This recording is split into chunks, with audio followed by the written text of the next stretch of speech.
Be me, Renee. One more developer in a mid-tier tech company that runs on caffeine and deadlines. Our squad's tiny 4 desks, 4 screens glowing late into the afternoon. I'm the quiet one who just wants to clear the ticket queue and vanish at 5. Louie's the youngest, permanently unimpressed with life, doom-scrolling between commits and narrating his romantic failures like it's a podcast nobody asked for. Houston's the lifer, minimal words, maximum routine. Shows up and leaves at the exact same minute every day, like gravity applies to him differently. There's a weight to the guy, like he's seen every cycle this place goes through. And then Joe Sr., in both age and authority. Walking archive of the company's past. If a line of ancient code breaks, it's probably his from a decade ago, and he'll remember exactly why it exists. We don't grab drinks together or trade memes after hours. But when something needs shipping, we lock in like clockwork. The work flows. Houston writes the core logic, rock solid. Joe handles the database integration, a total wizard. Louis picks up the front-end stuff, grumbling but always delivering clean UI. I handle the APIs and middleware, tying it all together. No drama, no pointless meetings. We communicate through Jira tickets and the occasional Slack message. It was a quiet, productive paradise for engineers. Our old manager, a guy named Frank, understood this. He was a former engineer himself. His management philosophy was simple: hire competent people, give them the tools they need, and get out of their way. He'd show up once a week for a stand-up, ask if we had any blockers, and then vanish back into his office to fight corporate battles for us. He retired a few months back. We all wished him well. We had a couple of months of blissful anarchy with no manager at all. Productivity probably went up. Then the email landed in our inboxes, introducing our new engineering team lead, Karina. We all read it. No one said a word. A collective silent sigh passed through the office. The first time we met her was a mandatory meet and greet she scheduled for a Monday morning. She walked into the conference room with a laptop covered in stickers. You know the type. Vague political slogans, logos for nonprofits, that sort of thing. She had this incredibly bright, forced smile, the kind of smile that doesn't involve the eyes. She introduced herself, talked about her recent MBA, used a lot of words like synergy, paradigm shift, and holistic workflow. My brain just turned to static. I nodded along, trying to look engaged. Louis was under the table on his phone. Houston was staring at a spot on the wall behind her head. Joe looked like he was peacefully sleeping with his eyes open. She finished her speech by saying she wanted to dismantle the old, toxic, patriarchal structures of the tech world and build a new team culture based on openness, vulnerability, and emotional intelligence. It was at that moment I knew our peaceful days were over. The first week was just observation. She sat in on our stand-ups, taking notes. She scheduled one-on-one meetings with each of us. My meeting was weird. She didn't ask about the project or my workload or my technical skills. She asked me how I felt about my work. I told her it was fine. The work is challenging, which is good. She kept probing. But does it give you a sense of personal fulfillment? Do you feel seen as a person here, not just a resource? I think I just said something like, I get paid to write code. The code works. I'm happy with that. The answer clearly didn't satisfy her. She made a note on her laptop, her smile tightening just a little. I later learned she had similar conversations with everyone. Joe told her he felt like his job was to make sure the servers didn't catch fire, and as long as they were not on fire, he felt fine. Louis apparently told her he felt mostly boredom, punctuated by moments of sheer panic. Houston, in his typical fashion, just said, "It's a job." So, Karina clearly decided we were all emotionally stunted cavemen who needed to be fixed. The following Monday, the fateful calendar invite appeared. Title, Feelings Friday. Time, every Friday, 3:30 p.m. to 5 p.m. Description, a mandatory safe space for the team to decompress and share our emotional journeys. Work talk is discouraged. Let's build a more empathetic and connected team. The 4 of us were in the kitchen getting coffee when it popped up on our phones. Louis was the first to speak. "You have got to be kidding me." Joe just shook his head slowly, a deep, weary sigh escaping him. Houston took a long sip of his black coffee, his face unreadable as stone. It's mandatory. And that was that. The dread began to set in. That first Friday, we all shuffled into the conference room like we were walking to the gallows. Karina was there, looking thrilled. She had arranged the chairs in a circle. There was a box of tissues on the table. She started by saying how excited she was to begin this journey of vulnerability with us. She then shared her own feeling. She felt a little bit of imposter syndrome, but was also empowered by the challenge of reforming a male-dominated space. It was just a string of buzzwords that meant nothing. Then she looked at us. Okay, who wants to go next? Let's go around the circle. Joe, why don't you start? Joe blinked slowly. He looked at Karina, then at the table, then back at Karina. I feel that the air conditioning is a bit too high in here. Karina's smile faltered. Okay, thank you for sharing, Joe. But let's try to dig a little deeper. How was your week, emotionally? It was a week, Joe said, his tone perfectly flat. The database migration is on schedule. No, Joe, she said, her voice dripping with condescension. Not about work. About you, Joe just shrugged. I am the database migration right now. It was painful. She moved on to Houston. Houston? What are you feeling? Houston stared at her for a solid 10 seconds without saying anything. Tired, he finally said. Tired?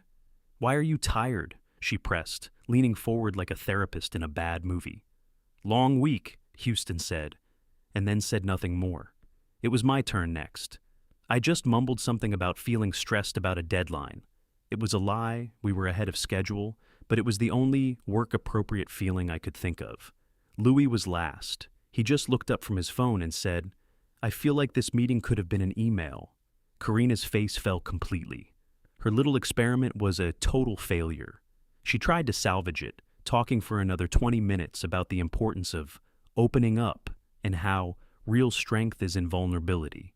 We all just stared at her, our faces blank. The meeting ended at 5 p.m. on the dot. We filed out in absolute silence. It was the most awkward, cringeworthy 90 minutes of my professional life.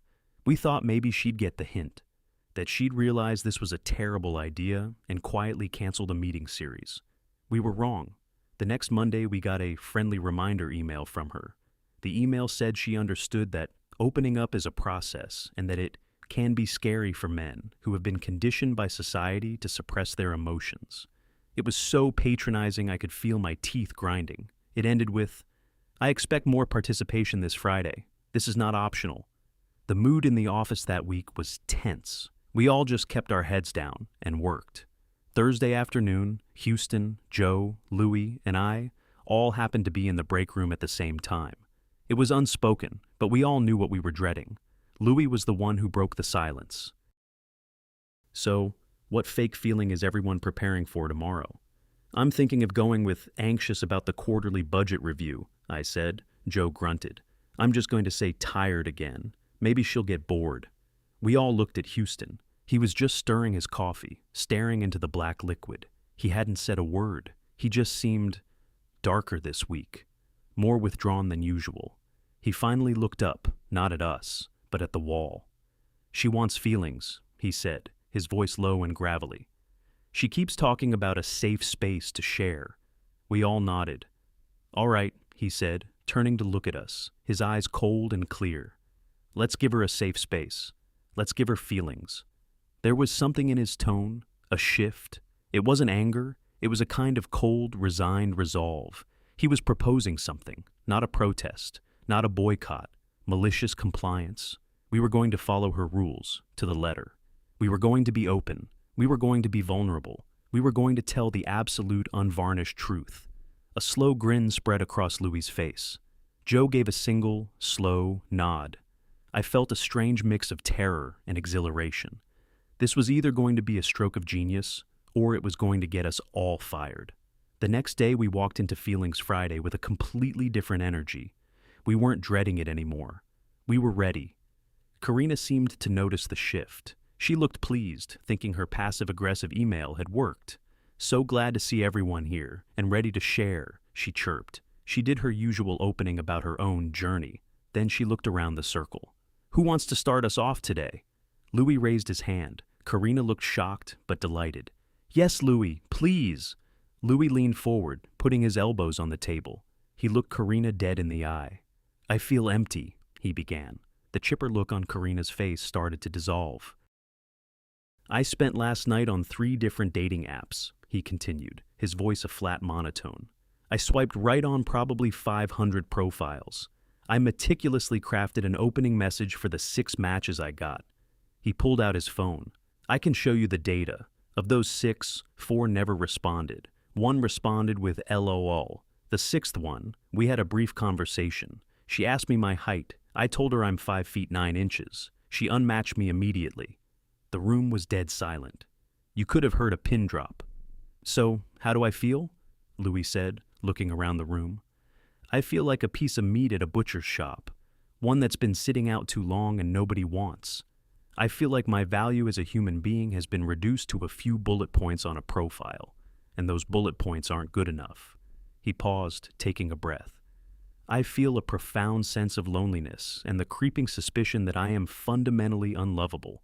I also feel like I've wasted hundreds of hours of my life on these apps, time I could have spent learning a skill or doing something productive, all for a tiny dopamine hit of a match that ultimately leads to nothing but rejection. He sat back in his chair. That's how I feel this week, Karina. Thank you for providing this space for me to share. Karina's jaw was literally hanging open. Her face had gone pale. She looked like a child who had asked to see a puppy and had been shown a car crash instead. She stammered. Thank you for your honesty, Louis. That's a lot to process.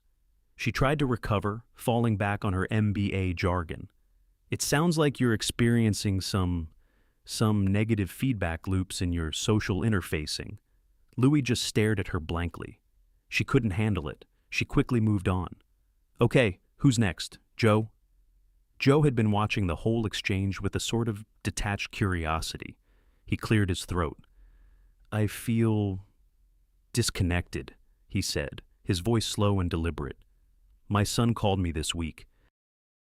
He's in college. He needed money for a new textbook. Karina nodded, looking relieved. This seemed like a more manageable problem. Financial stress is very common, Joe. It's not the money, Joe cut her off, his voice still quiet but with a hard edge. I transferred it to him, of course. But at the end of the call, I asked him how his classes were going, and he said, fine. And I asked if he was enjoying it. He said, it's okay. Then he said he had to go. Joe looked down at his hands on the table. They were the hands of a man who had worked his whole life. The entire conversation lasted 90 seconds, and I realized I don't really know my own son. For 20 years I worked. I took overtime. I worked weekends. I did it all so he and his sister could have everything I didn't. So they could go to a good school, have nice things, not worry about money. He looked up, and for the first time, I saw a profound sadness in his eyes.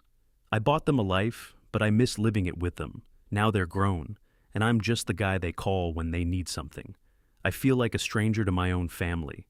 I feel like I spent my entire life working for a goal, and now that I've reached it, I realize I sacrificed the wrong things. He folded his hands. That is my feeling for this week. Now the silence in the room was heavy. It was suffocating. Karina looked like she was about to cry. This wasn't the kind of vulnerability she had read about in her management books. This wasn't, I'm stressed about a presentation. This was real, raw, and deeply uncomfortable. These were the quiet griefs that men carry around every day, the things they never talk about. And we were laying them out on the conference room table, right at her feet. She tried to respond. She said something about quality time and rebuilding bridges. Her voice was thin and shaky. Her corporate platitudes were like paper shields against a tidal wave of real human misery. She didn't even ask me or Houston to share. She couldn't take any more. She looked at the clock. It was only 4:15. You know what, she said, her voice strained. I think we've had a very productive session today. Let's end a little early. Thank you all for your courage. We filed out of the room. The moment the door closed behind us, Louis let out a long, slow breath. No one said a word. We just walked back to our desks. But something had changed. A weird sense of camaraderie hung in the air. We had faced the cringe together, and we had won. We knew with absolute certainty that this was just the beginning. The next week, the atmosphere was different. Karina was avoiding eye contact with us. She communicated mostly through email. When Friday came, we all walked into the conference room with a sense of purpose. It was Houston's turn. All week, he had been even quieter than usual. He looked like he hadn't slept in days. Karina started the meeting, but her usual perky demeanor was gone. She just looked tired. She mumbled some opening remarks and then said, "Okay, who wants to share?" Houston spoke up immediately. "I will." He spoke in a low, controlled voice, but the pain in it was palpable. "My wife is leaving me," he said. The statement just hung in the air. Karina flinched. "We're getting a divorce," he continued, looking at the table. "And she wants the house. She wants the kids. She wants half of my pension, and she wants alimony." He took a shaky breath. "Her lawyer sent a letter. They're going to argue that I'm an unfit parent. The reason? Emotional neglect. Because I worked too much. Because I was too focused on my career. The career that paid for the house she wants to kick me out of. The career that paid for the food that fed the children she wants to take from me." He was gripping the edge of the table, his knuckles white. "I haven't been able to see my kids. Her lawyer says it's not advisable at this time. Every time I call, she says they're busy. I feel like my life is being dismantled piece by piece by a legal system that sees me as nothing more than a wallet." He looked directly at Karina, and for the first time, there was fire in his eyes. A desperate, cornered animal fire. "I feel like I'm being punished for doing exactly what I was told a good man and a good husband is supposed to do. Provide and protect. And now, I'm losing everything I did it for. I feel helpless, and I feel incredibly, incredibly angry." He stopped, his chest heaving slightly.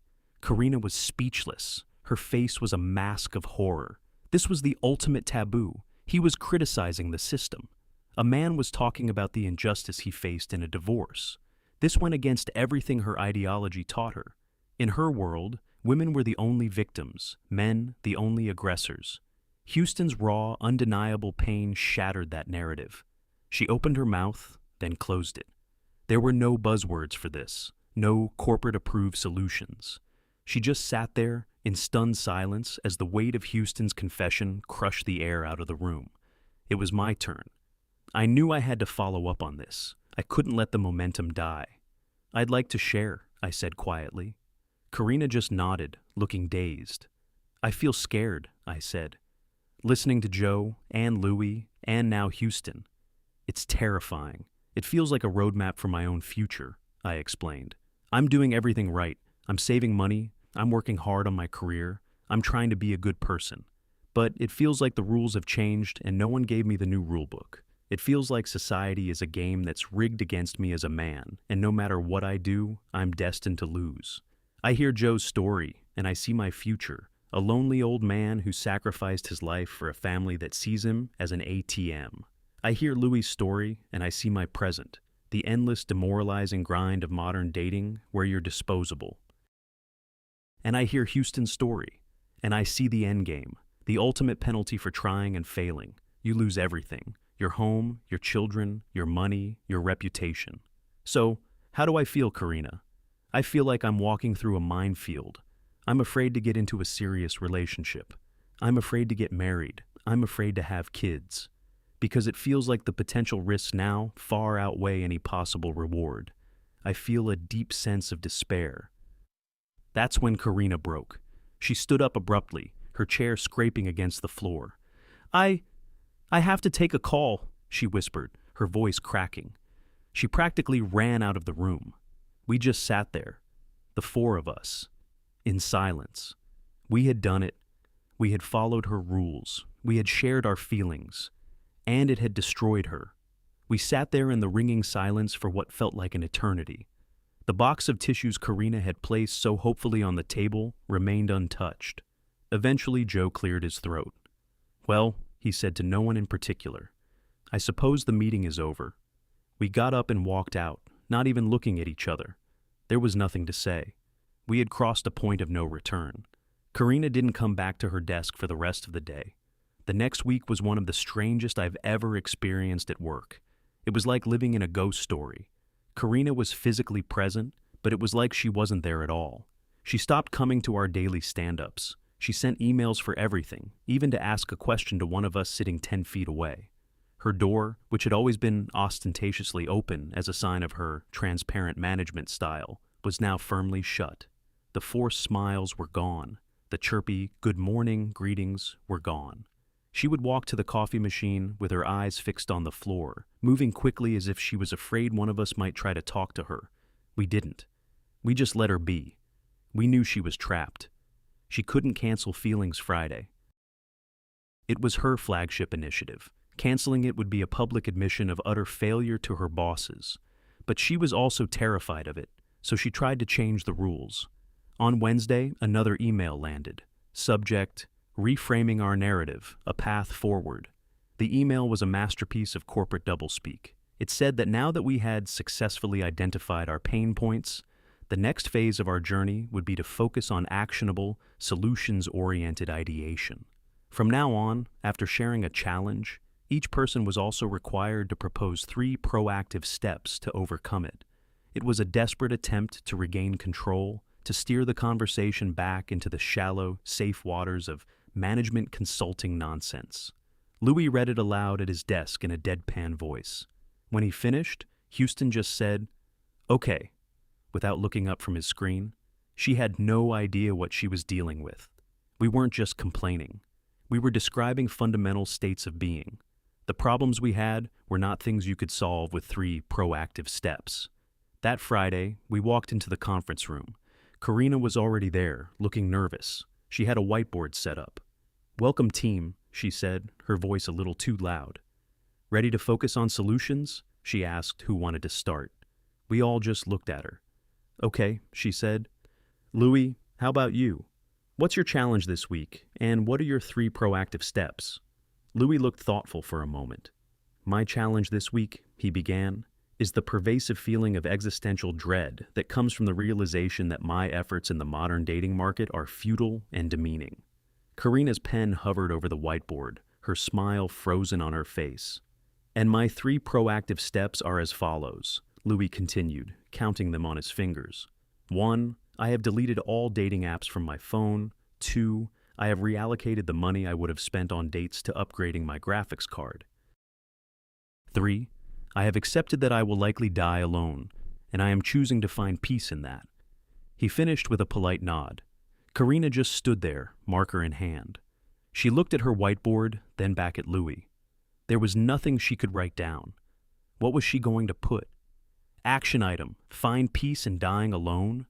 The sheer absurdity of it was overwhelming. I had to bite the inside of my cheek to keep from laughing. She didn't even ask anyone else. The solutions-oriented meeting was over before it began. The entire session lasted 12 minutes. Things started to go downhill fast after that. The project, our main focus, started to suffer. The constant tension and the weekly emotional ordeal were draining. It's hard to focus on complex logic when you're preparing for your mandatory group therapy session from hell. We missed a minor deadline. It was the first time our team had ever been late on anything. Karina's response was another email, this time with a passive-aggressive tone, about recommitting to our project goals and maintaining focus. It was a clear attempt to pin the blame on us. At the next Feelings Friday, it was Joe's turn. Karina, looking defeated, just asked, "Joe, challenge, steps." Joe leaned back in his chair. "My challenge is that my manager seems to be implying that our team is responsible for the project slipping." Karina's head snapped up. "My proactive steps are," Joe went on, 1. To point out that dedicating 90 minutes of prime development time every week to a mandatory, non-work-related meeting is inherently counterproductive. 2. To suggest that our time would be better spent actually working on the project. And 3. To document the time lost to these meetings in my weekly report, to show the direct impact on our timeline. This was a direct attack. Joe had taken her solutions framework and turned it into a weapon against her. He was calmly and rationally explaining how her signature policy was causing the very problem she was trying to blame on us. Karina's face went from pale to red. "This meeting is about our feelings, Joe, not about criticizing management," she said, her voice sharp. "I am telling you how I feel," Joe replied, his tone unchanging. I feel that my time is being wasted, and I feel that our team is being set up to fail, and I feel that it is my professional responsibility to address it. Checkmate. Karina had no response. She had built the cage, and now she was trapped in it with us. Any attempt she made to control the situation was immediately dismantled using her own ridiculous rules. By this point, the project was seriously behind. A full week, then a week and a half. Our client was getting antsy. Upper management started asking questions. We knew Karina was getting heat. We could hear her on the phone in her office, her voice high and defensive. She was starting to panic, and a panicking manager is a dangerous manager. We could feel something big was coming. Her final fatal move came in the form of a calendar invite. It was for our next Feelings Friday, but there was another name on the invite list, the Director of Human Resources, a woman who had been with the company for 20 years. She was a no-nonsense old-school HR professional.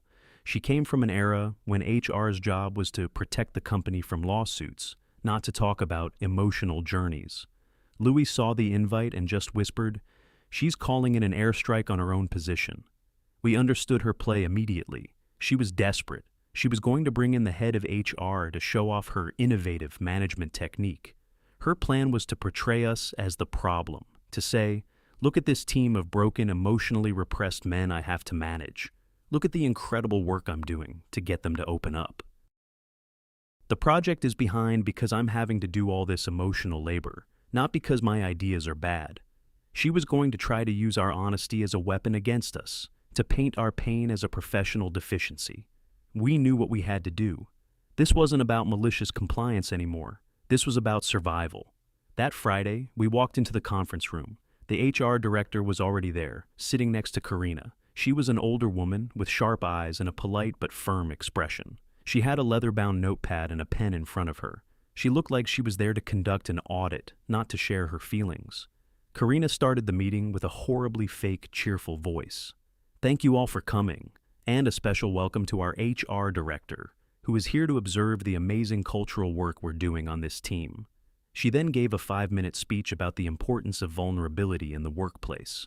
She used the word brave about a dozen times. The HR director listened patiently, not writing a single note. Then Karina turned to us, a predatory gleam in her eye. "So team, let's show our guest how much progress we've made. Who would like to share their feelings and challenges today?" The silence was heavy. We had all decided on our strategy beforehand. I was to be the one to speak first. I took a breath and raised my hand. "I'd like to share," I said. Karina beamed. "Excellent, Renee. Please." I looked directly at the HR director, not at Karina. "I feel," I started, keeping my voice calm and professional, "an increasing amount of anxiety and stress, not from my work, but from these mandatory meetings." The HR director's pen started moving. "I feel that this forum, under the guise of being a safe space, is actually creating a hostile and deeply uncomfortable work environment." Karina's smile vanished.